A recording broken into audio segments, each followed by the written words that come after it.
Hey, hey, hey, happy holidays to you. Um, I mean, even though you won't see this until maybe March or April of next year, still. I had a great Thanksgiving with my mom and my kids, and I hope everybody else had the same. Maybe I should put my link out there because some things are just not going to be relevant seeing them way afterwards. I don't know. I kind of want to stick to the plan, but I want to be pliable. But anyway, I just had kind of a revelation on relationships, and I'm not a relationship coach. I follow Tony Gaskins. I'm divorced, so I can't fluidly talk about relationships, but I could talk about the journey, to the right relationship, or my journey as I attempt to journey towards the right relationship. And I used to think, a lot of people already have that wisdom that your relationship is going to help refine you in the ways that you have shortcomings. Now, some of those ways are going to be just them filling in the gaps. But then other ways are them putting you up on game about just like your flaws and things you need to work on. That is the primary way that I thought the relationships make you better, is they kind of put that mirror up to your face, and because they're so close to you, they're closer than a sibling, a parent, even your children. You have this intimacy and this partnership that is the strongest bond on earth, particularly man and wife. So I thought it was kind of like them being close enough to kind of see, some of the things you need to work on, any deep hurt or whatever, and them verbally telling you. But there's another way that relationships bring to the big screen things that are playing on the smaller screens in your life that you might not notice. One of those ways is who you date. You will see issues that you have with yourself based on who you choose to date. So that's not them putting you up on nothing. It's when you look in the rear view, the interest that you've had in certain people. Sometimes, things just don't work out. But a lot of times, you never should have rocked with this person, ever. Just like from a reasonable point of view, this is somebody who should have never had your time. When that happens, you have to look at yourself like, why did I think this was cool? So for me, in transparency, I was a teenage mom. Now, granted, that was 21 years ago. My oldest daughter is an engineer in the Air Force. She was a straight A student, and I did a great job with her. And I still met my goals. Me and her went away to college together, so.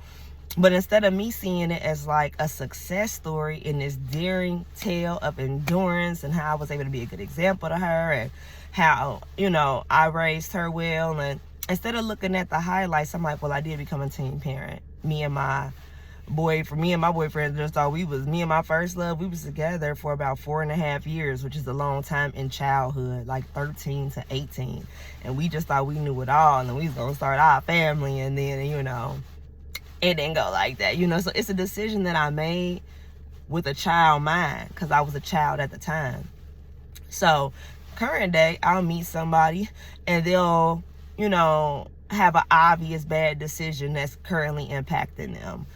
And it might have been recent. And they might not be where they need to be in life.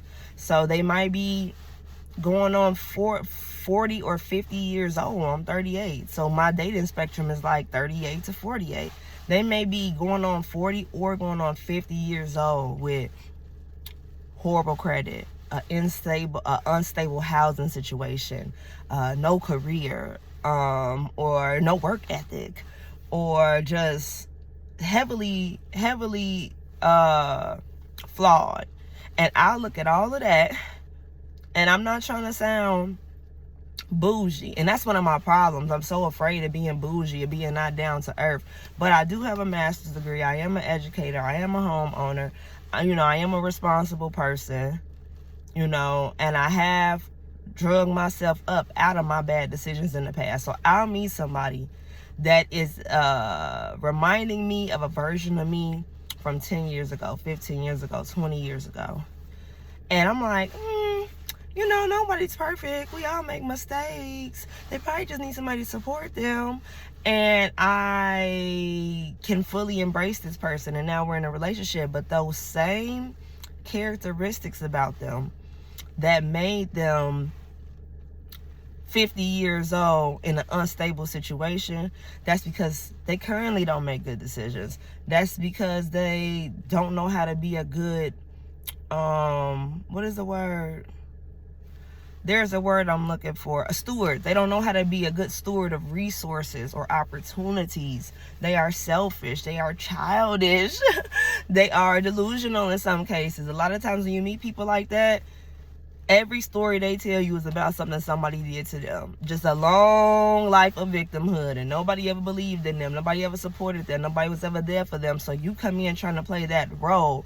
You want to be to them what you wish somebody was to you at certain points in your life, and it's a disaster. So that is one way, but I would have never thought about how being a teen mom, because on the outside, I feel really confident. You know, I go into the world feeling like I'm that girl. I really do on the surface. But there's something inside of me that still feels, or still felt, because this is past tense now, still felt less than. And in feeling less than, I'm choosing people who see themselves as less than.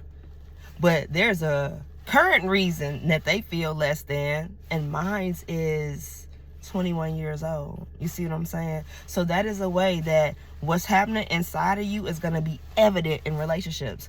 Not always I'm putting you up on game. Sometimes it's who you choose.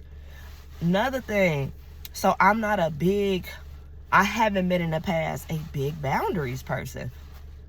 I'm so glad that it's like a clarion call in the universe, that people call it a fad or a current, theme, or people tired of hearing boundaries. No, let's hear more of it, because some of us grew up believing in respectability politics, politeness, scared to seem rude, particularly women. A lot of us grew up really thinking we were Disney princesses, and in that way a lot of us are gullible. And so if you gullible, you don't want to be a bitch. You don't want to be a black bitch above all. There's the stereotypes that come along with that. You don't want to be too aggressive. That's a big fear. So in an effort to not be too aggressive, to be seeming overly feminine, because now that's a big theme. No one's feminine enough anymore. Everybody's too masculine. So you try to take on a persona that may be a little easygoing. So maybe out of 5 things that took place, 2.5 of those things did bother you. Maybe the other 2.5 didn't. So now you're trying to let that go. Something else, another 5 things happen, you let 2 of those things go. Another 5 things happen, you let 2 of those things go. And slowly somebody is encroaching upon all your boundaries until you just explode on them. And then it's like, man, I thought you were a sweet girl, but you're not a lady, you're crazy. That's also a manipulation, but this is not even a video for that. But maybe you didn't have boundaries really in any area of life, but you were not seeing the devastating fruit of that. Maybe at work you haven't had a lot of boundaries. You start on Tuesday and you giving everybody your IG on Wednesday. That's a lack of boundaries. But unless somebody screenshots you on vacation when you called in sick, you don't really see the fruit. You don't really see the negative impact of not holding that boundary, or not having a boundary to even hold. Maybe in friendships, you're too generous. You come right in, maybe paying for stuff, inviting people over your house, and telling somebody you've been friends with a couple months your deepest, darkest secrets. If that person never blasted your business, you didn't notice that you told them too much too soon.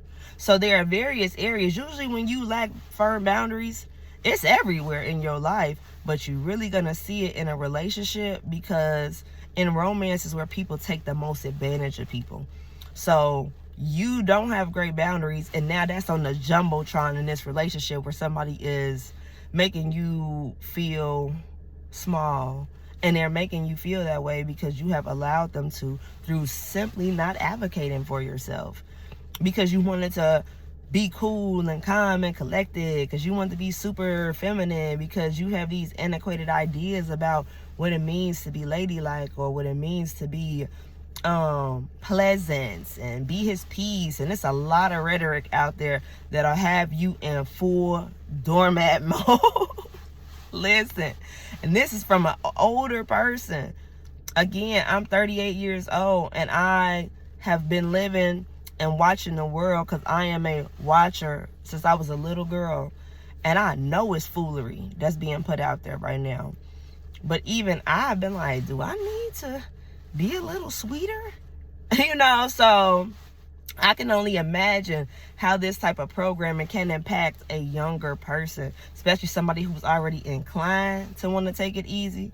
Somebody that's inclined to just say, okay, no big deal. Especially if you are into yoga and Zen, and you know, you really want to be committed to not letting things bother you, but really you're starting this war within yourself, where you're not, you know, you can respectfully, you can politely, you can, you know, even sometimes make a joke out of it, but you can advocate for yourself every single time you feel uncomfortable.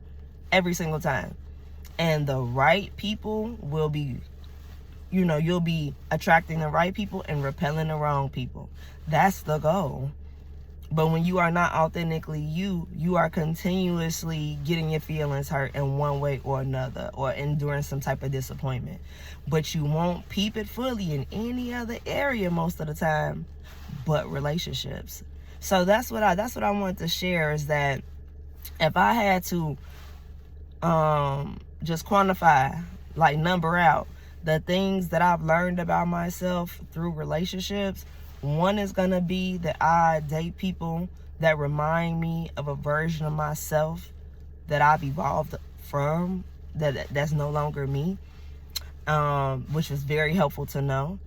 And that I'm still carrying some type of trauma from the shame that I caused my family with a teenage pregnancy. It may be different now, but in 2001, 2002, it was like I had ruined my life, and people were very vocal about that and how disappointed they were in me, which is not negative. You know, it was okay for them to tell their truth. Hey, we thought you were finna be an astronaut, and now you made this decision that will reduce your opportunities. They were right, but as a young girl, it took up seed in me, and it impacted me long term.